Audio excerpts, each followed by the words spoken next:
thank you for being here, and I feel grateful really for this invitation, the time to be with you, to share with you, and hope that my few minutes with you will be worth your time being here. I want to acknowledge the music with which we started this time together. And I want to acknowledge it because I feel music. I remember when I used to hear beautiful violin playing, and I could get all choked up and teary-eyed when I heard beautiful music. And many different kinds of music. There might be one category of music I kind of leave out, but and we'll whisper about that later. But music, I saw some beautiful words about music that I want to share, just based on how I used to feel when I heard a violin, and then those beautiful words along with the violin. It says, I am music. I don't know if you're touched by music, if you let it into your hearts, if it brings forth good, bring your very soul. I am music, most ancient of the arts. I am more than ancient. I am eternal. Even before life began upon the earth, I was here, in the winds and the waves. When the first trees and flowers and grasses appeared, I was among them, music. And when humanity came, I at once became the most delicate, the most subtle, and most powerful medium for the expression of emotions. In all ages, I have inspired people with hope. I've kindled their love, given a voice to their joys, cheered them on to valorous deeds, and soothed them in times of despair. I have played a great part in the drama of life, whose end and purpose is the complete perfection of human nature. Through my influence, humanity has been uplifted, sweetened, and refined. With the aid of humanity, I have become a fine art. I have a myriad of voices and instruments. I am in the hearts of all and on their tongues. And in all lands, among all peoples, the ignorant and unlettered know me, not less than the rich and the learned. For I, music, speak to all in a language that all can feel. Even the deaf hear me. The deaf do indeed hear me, if they but listen to the voices of their own souls. I am the food of love. I have taught people gentleness and peace, and I have led them onward to heroic deeds. I am comfort for the lonely, and I harmonize the discord of crowds. I am a necessary luxury to all. I am music. Now, I wanted to share that because I can't share from my fantastic experience that I had for all those years, and it really in some way it's still going on, what music did for us in the civil rights struggle. And I'm gonna correct my wonderful, wonderful hostesses and folks who are responsible for inviting me here, because they use the word performer. And I just want to say that when we did music, do you all know how important music was in the civil rights struggle? Everybody know? Yes. Because it was not performing. We sang because we had to sing. Yes. And we sang out of every mood and of every experience. So I hope you don't mind that. Thank you for inviting me. I'm just really excited. But I just want you to know, a performer, when people say, I hear you like to kind of burst into song at various times, tell me, I'll accompany you. What key? And what key? I start looking in my pocket. I don't even know what they're talking about when they say what key. But guess what? I burst into song all over the place. And we sang because we had to sing. Yes, we did. I'm going to fast forward. I made a little outline here because I can get going on one topic and forget, oh, I meant to talk about that. But I want to tell you, people would come into our citizenship education training workshops. And I remember asking this Fannie Luhama to introduce to the rest of the workshop here people that you invited from the Delta of Mississippi. And she said, well, Miss Cotton, or whatever she called me then, I will introduce the people I recruited to come to your citizenship education workshop. But first, I just need you all to sing a song with me, because my heart is heavy. And she would burst into song, the 40 or 50 people in the room who had come for a citizenship education workshop.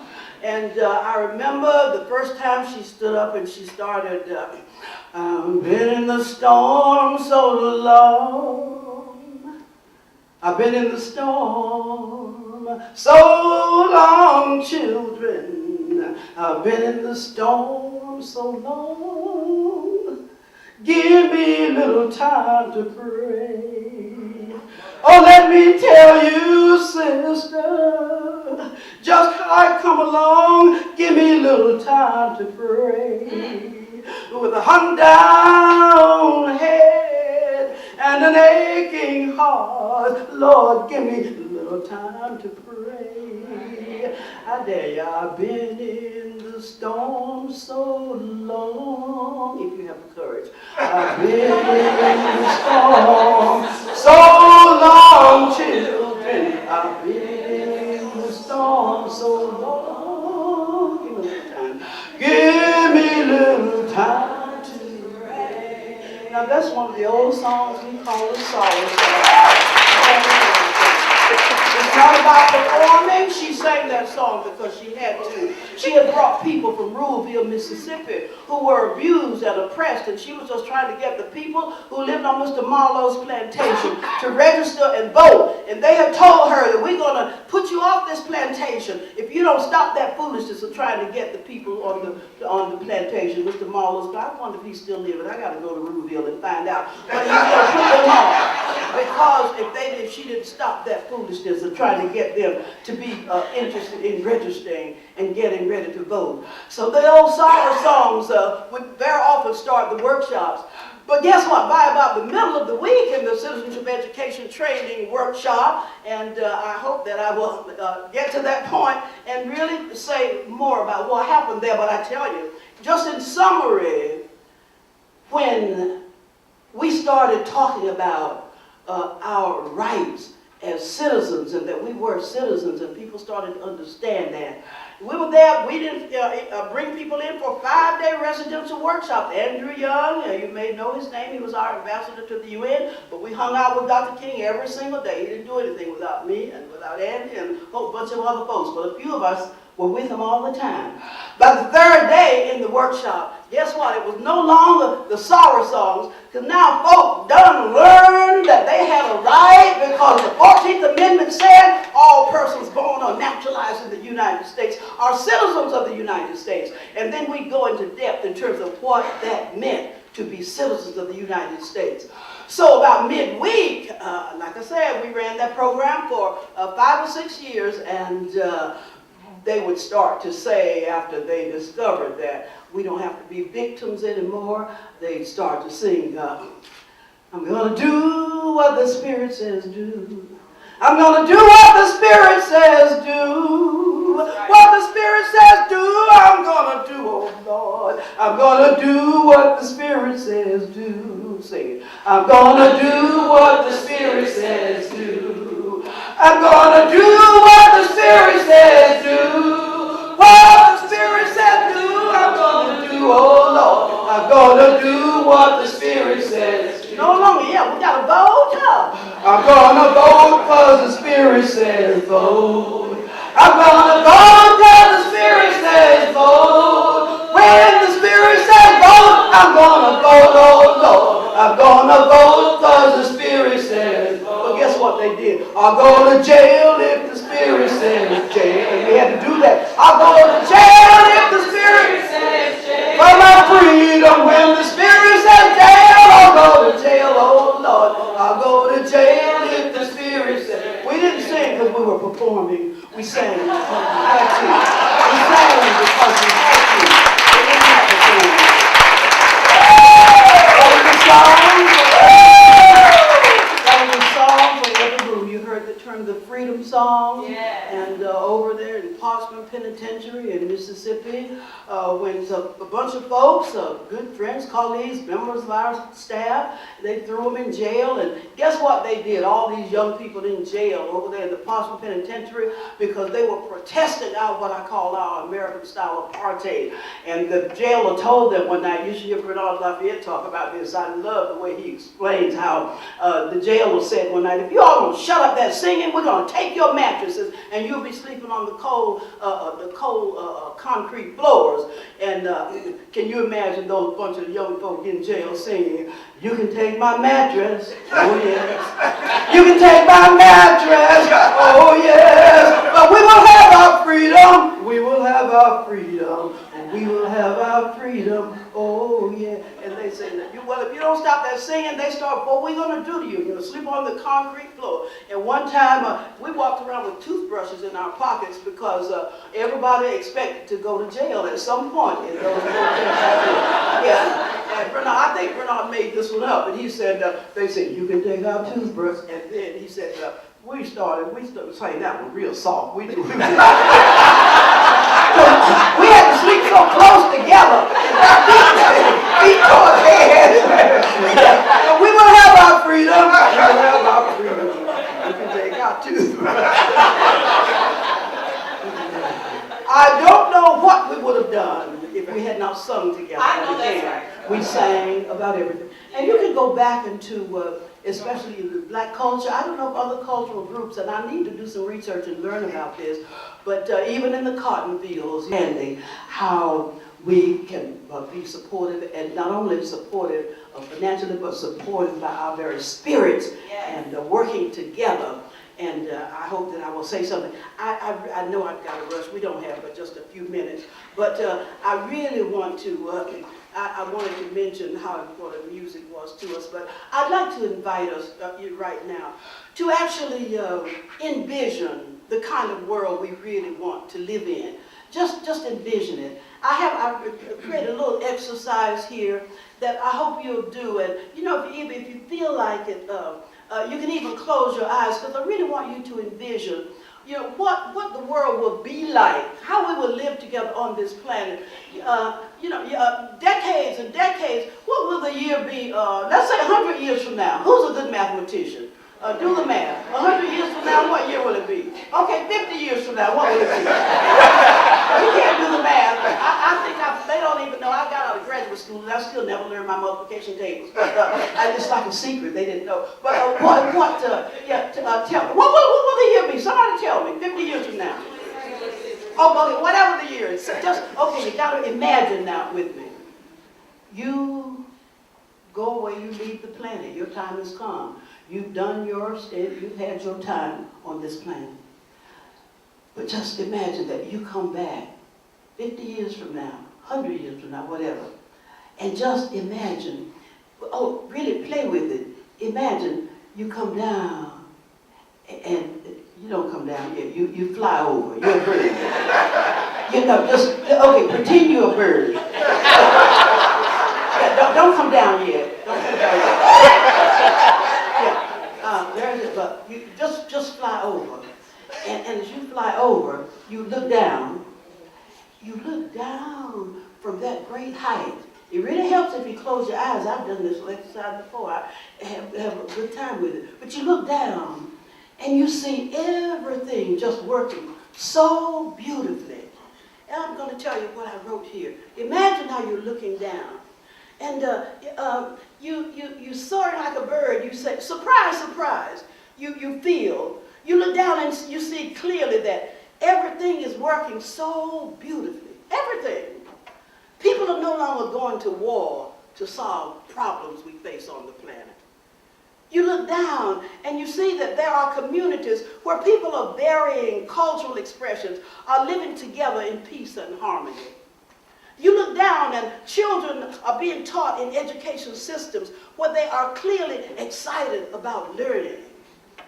You look down and you see teachers who are inspired to do effective, great work with the students that they clearly love. You look down and instead of mass jailings, there is mass teaching and modeling. important opportunities for growth and development.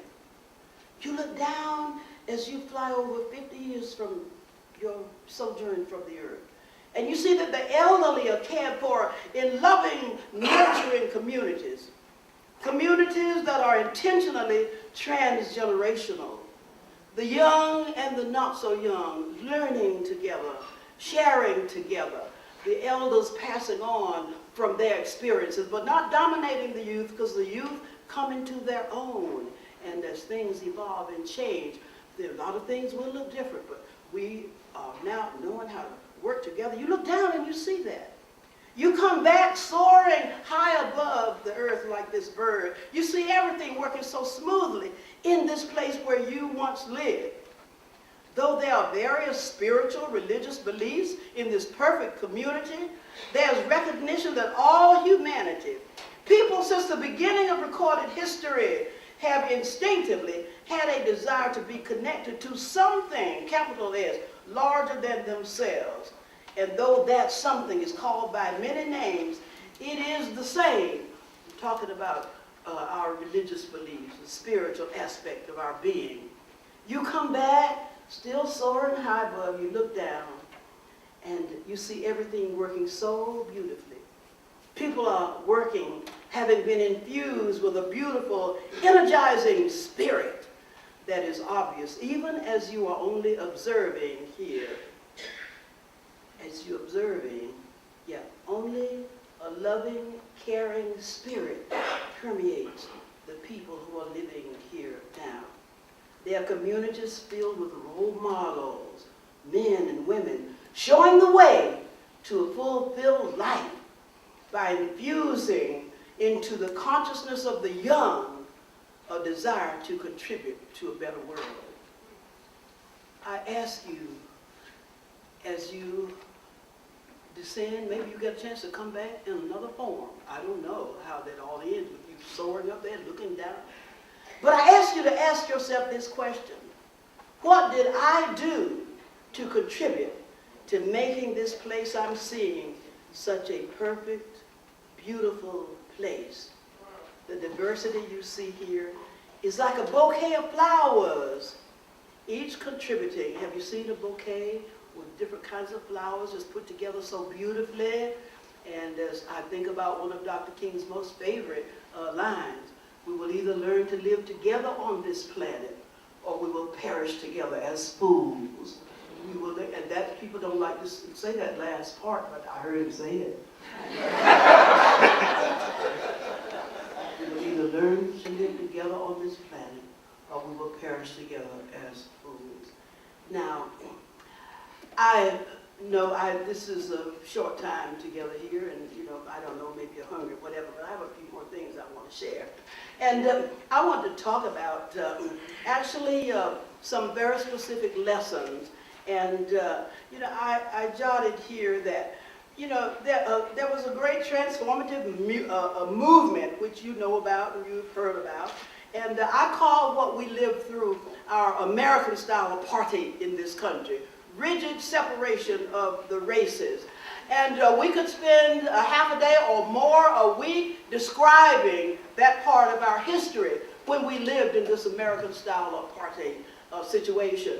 When, you know the story, I don't need to go into all the white-only signs and our society being structured in a way that said to one segment of the population, you're not as good as other folk. And it wasn't just based on skin color either. A lot of it was economic, because if you didn't make one group of folk less than others, you wouldn't have anybody who could do all that hard work and field work and, for no pay. And even, there were songs about that. We could go back, and we don't need to do that now. We have to move on, but we need to move on understanding from whence we have come. Dr. King's last book entitled, Where Do We Go From Here? I decided, well, we really have to think about where here is, which means that we've got to know from whence we have come. because there came a time I was really weary of talking about American history, and I said, well, I don't feel the same way that they think I'm supposed to feel, because I remember when my dad, when he was 75 years old, was still called boy because his skin was darker than some other folks' skin. That was not the only reason. There's the economic aspect of that as well. But we could talk about that American-style apartheid. I'm sure that I don't really need to go into details there. We don't have the time, and it's really not necessary. But I'll just use one example that kind of summarizes for me. My dad was in the Navy. And he showed up in Atlanta once, and well, before I say that, I want to tell you, my dad said to me once, I will never go back to Atlanta. He said, I was quite young when I heard him say that. I was not as smart as I am now. Otherwise, I would have engaged him in a dialogue about, you know what, Daddy, how come? But he did tell us anyway. We were 4 children. My mother died when I was 3 years old. We were 1, 2, 3, and 4 years old. And he was raising us by himself, working in that tobacco factory, made $9 a week.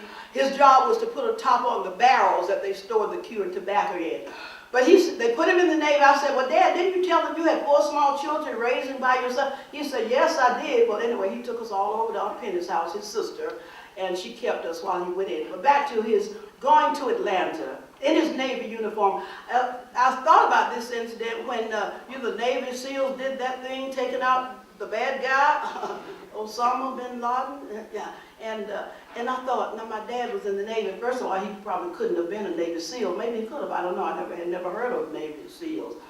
But I thought about my dad going somewhere to fight for the freedom of people in our country. But the reason he said, I'll never go back to Atlanta is because he showed up at a restaurant with 3 of his white Navy buddies. And the 3 white Navy buddies went into a restaurant in Atlanta. And my dad couldn't go in. And my dad was in his Navy uniform as well. And I can still cry about that because my dad died before he understood, before I could say to him, Daddy, you can go in the restaurants now. Because we had a movement called the Civil Rights Movement. Well, he knew it. I don't think he ever really understood what I was doing, hanging out with Martin Luther King. But wouldn't it be wonderful to be able to tell him now, Daddy, you can go into the restaurants now, and to explain to him why. But here he is, all fighting for freedom for somebody else.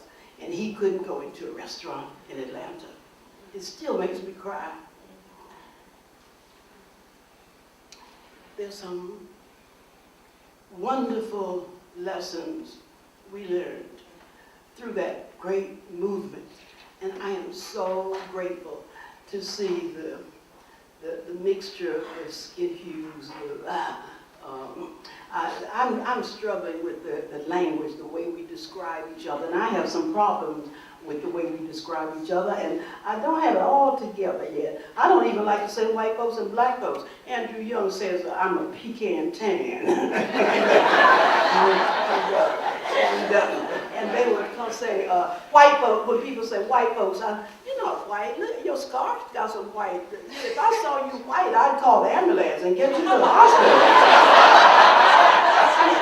And we have been, let's see, as my niece would say, we was once Negro, we were colored, we were Afro-American, what else were we? Were black, we were, I'm leaving out some, about 5 or 6 that we were called.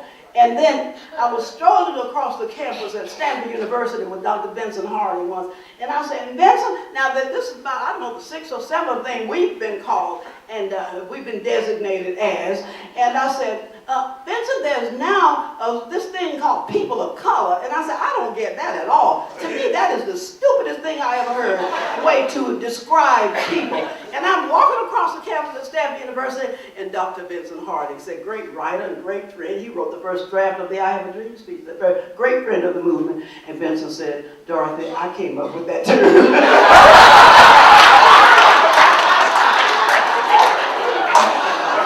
can imagine.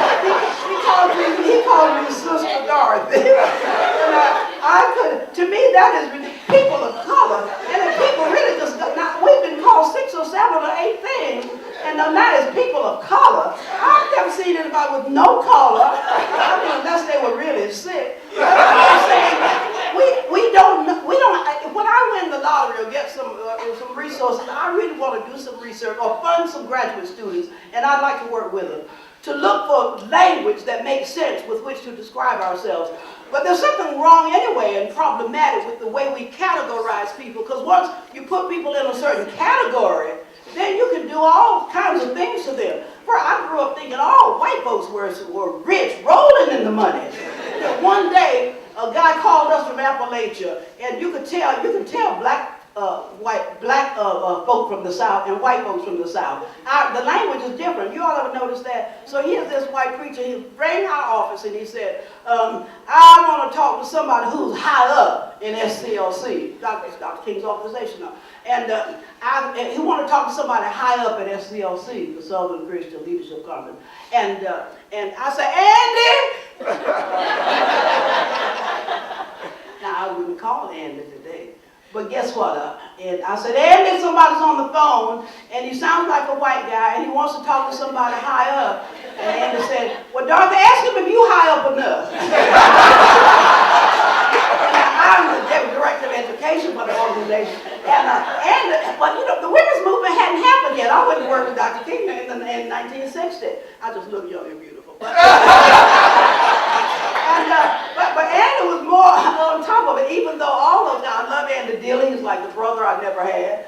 But he was wiser than I am, and I said, he wants to meet with somebody. And so I decided, okay, let's get myself together here. And we went to the Pascal's Motel in Atlanta. That was the only place that black folks could go. And, you know, white folks could always come where we were. We just couldn't go where they were. And, y'all know that. So we went to Pascal's, and I had lunch with him. And I said, tell me why you feel that way. He came from Appalachia. He said, well, Dr. King, you all are doing a wonderful work, but I hate Dr. King. Why do you hate Dr. King? He said, because he's leaving us out. And you talk about, you know, the proverbial 2x4. But you know why it was just black folk coming together in the citizenship education workshops? Because we couldn't even meet together in the same place in those days without being suspect. Miles Horton, who started the Highlander Folk School, got this white guy having black folk and white folk meet together there, and he got beat up a lot. He got ribs broken, but Miles welcomed all of us. He worked with the labor union folks. Some of you may have heard of the Highlander Folk School in Tennessee.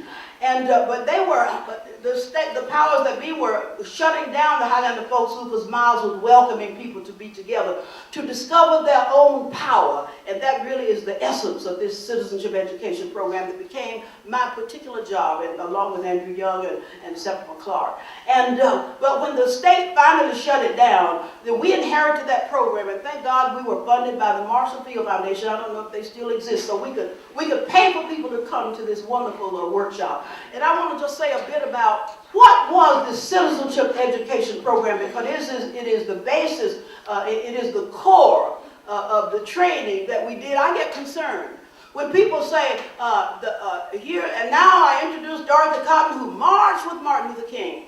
And I can hardly wait to get to the microphone, and the first thing I want to say is, I want you all to know we didn't just march. Right. We had a training program, but people don't know that, so I'm going to spend the next just 2 or 3 minutes. Let me just describe briefly. It was called Citizenship Education, and we recruited folk. Now they've shut down the Highlander Folk School, and now SCLC has the program. Andrew Young, a Congregationalist, a preacher, who could do a mean jitterbug. We'd have these sessions. And at night, we would play some music. And some wonderful poet wrote some lines that said, I don't want to be a part of your movement if I can't dance and sing and have joy.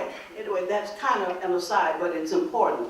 But we decided that we were thrilled to have that program, okay, and I got 2 minutes, and I just got started here.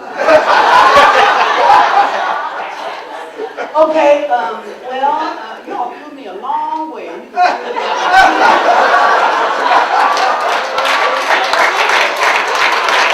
You're wasting your money to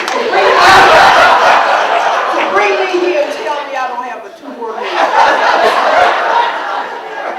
Let me just say, the Citizenship Education Program, my favorite session was to ask people, these really grassroots people, what's a citizen? Now I'm talking about people from the farms and plantations and who hadn't been to anybody's colleges, and they would say things like, well, if you love God and you treat your neighbor right, and all those kinds of things, but somebody would flash on the fact that there was some kind of law, and this law, they were talking about the Constitution, and that word would go up on the chalkboard. And then people, fast forward, we got to fast forward here, people would come to understand that all persons born or naturalized in the United States are citizens of the United States. And then, but we spend a half a day really delving into what that meant. Our goal in the Citizenship Education Program was to help people unbrainwash themselves and really understand that God didn't make a mistake when we were made. And once people took that into themselves and understood that God didn't make a mistake when they were made, and how this American-style apartheid really happened and why it happened.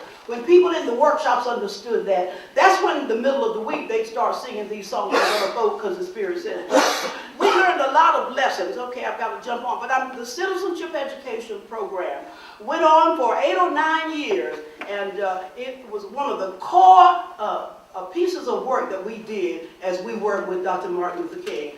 I was going to talk about why we honor Dr. King, but I want you to know Dr. King didn't start the civil rights movement. That he didn't tell Rosa Parks not to go to the back of the bus. He didn't tell those 4 students at A&T College to go sit at the lunch counter in the Woolworth store where black folks would shop in the store, all over the store, but they couldn't sit and eat that crappy old food. And you know, anybody here old enough to remember the Woolworth store? And yeah, right, okay. And you know, Dr. King, and he's the first one to say, read his first book. He didn't start the Montgomery bus boycott. A group of women had decided they were going to boycott those buses because of the way black folk were treated on those buses. I could talk in details about that. But it might be helpful if I just summarize here before I respond to that note. What did we learn creating this movement that changed this country?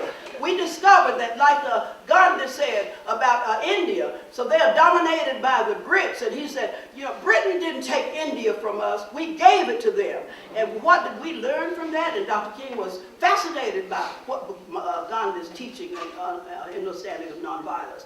We learned that we could make the road by walking it. We didn't have a blueprint laid out in front of us telling us how to fight for freedom. We learned that we had more power than we knew. So in the workshops, we worked with discovering what real power really is. We had to decide we were not going to live as victims anymore. We learned that we could indeed change things. No matter how deeply entrenched a pattern or structure, we learned that change was possible.